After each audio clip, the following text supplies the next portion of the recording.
জানেন অরুণদা, আজকে মামুনের জন্মদিন। ও বলছে ও আমাকে ডেটিং এ নিয়ে যাবে। ডেট করতে যাবে ভালো কথা, হেলমেট সাথে নিয়ে যাস। মামুন কিন্তু হেলমেট ব্যবহার করে না। অরুণদা, বাজে কথা বলেন না তো। আপনি শুধু বলেন ওরে কি গিফট দিলে ও বেশি খুশি হবে। মামুন তো আমার ভাই, ওরে হেলমেট ছাড়া গাড়ি। আমার রানী একা একা কি করে?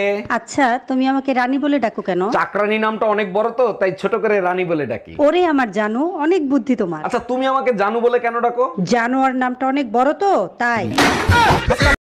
আরে ধুর বেটা, তোর বউ থেকে আমার বউ লাখ গুণে সুন্দর। আর আমার বউর হাতের রান্না মধু মধু, একবার যে খাইবে আঙ্গুল চাটতে থাকবে। আজ গর্বে বুকটা ভরে গেল। তুমি তোমার বন্ধু বান্ধবের কাছেও আমার প্রশংসা করো।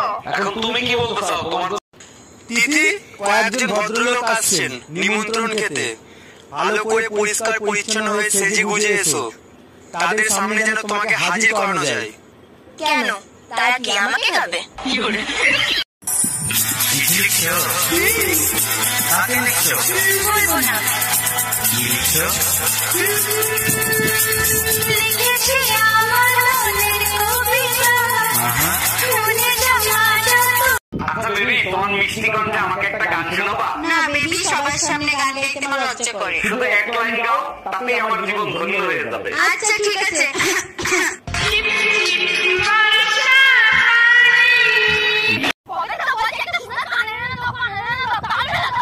চুপ করো, ইউ ইডিয়েট।